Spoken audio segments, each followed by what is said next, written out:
Good morning, beloved. I want to remind you again about the essence of praying. Praying is very important in one's life. Any success in life that is durable is through prayer. There are so many people on earth who have been wealthy, who are wealthy, who will be wealthy. If it's wealth without prayer, it's not going to be lasting. It's just temporary wealth. It's temporary luxury. You know very well that there are a lot of people who have been to court, who are going to go to court, who are still going to court even now because of the corruption that they were engaged in to accumulate their wealth. Fortunes and blessings were never given in a silver platter. You have to pray for them. Ask Hannah if you don't know. Ask Sarah if you don't know. Ask Jehoshaphat if you don't know.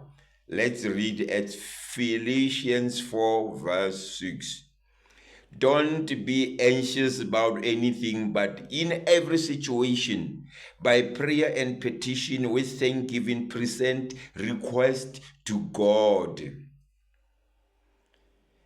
This chapter tells us about you don't have to panic. You don't have to be anxious about anything that you want or anything that you have.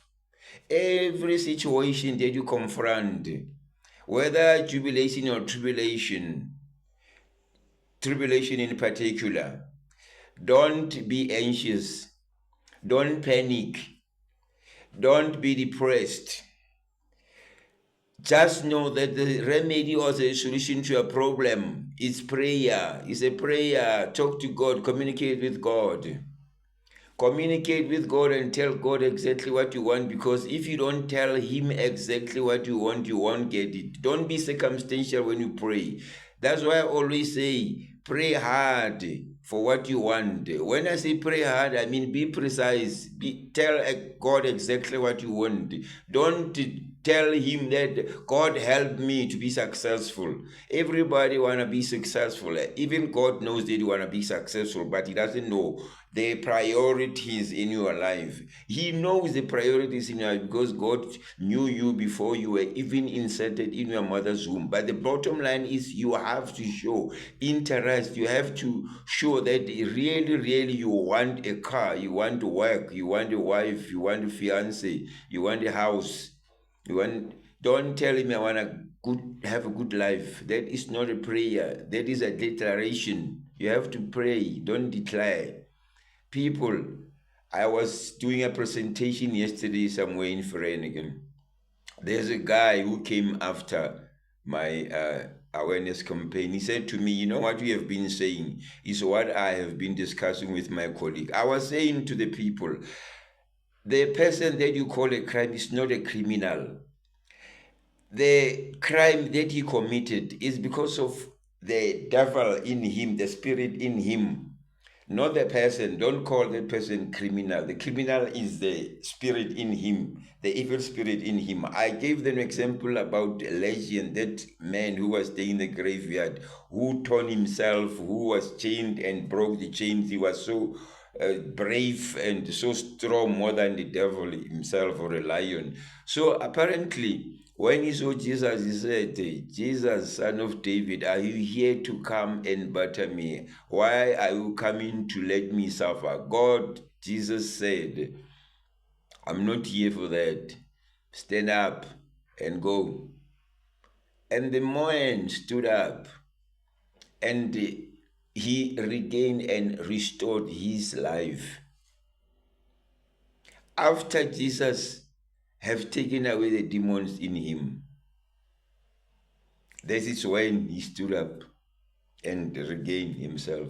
But now, before he could stand up, when Jesus said, was busy talking to him, there is a word that came from that man, which was the evil spirit, that demon which was in him, saying, don't take us away from where we are right now. In other words, we don't want to go far. Just take us from this man and put us somewhere nearer there. Apparently, there were 1,000 pigs around there. Those spirits went to 1,000 pigs. What does it say? That says to us that a person can have more than one spirit. It can be 1,000 or more than 1,000. So those spirits, they are individual spirits. Spirit of lying, spirit of stealing, spirit of getting involved in drugs, spirit of rape, spirit of abuse. Those are the spirit in one person. That's why those spirits went to 1,000 pigs, because there are a lot of spirits in you. That is what I was saying to that person. If a person have got more than one characteristics which are evil, each spirit or each of those have got its demon that is manifested in that person. We have to pray for these people, for that those spirits or those demons to go away. If there are pigs nearby, they must go to those pigs or wherever they want to. But pray for the people. Don't mock any people and call them names.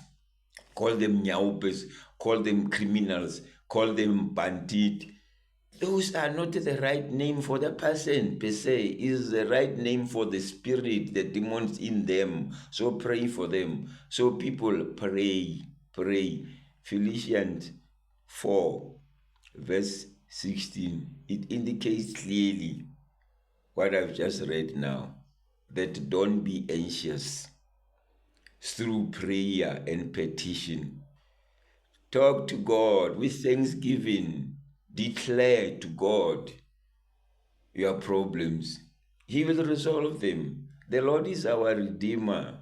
He's Alpha and Omega. Nothing is insurmountable before the eyes of the Lord. I think you hate me, people. Please pray hard. Pray for your neighbor. Pray for your neighbor's son or daughter. Pray for your colleagues who are in tribulations. Don't mock at them, in Jesus' name. I think you hate me. Have a wonderful day. Bye.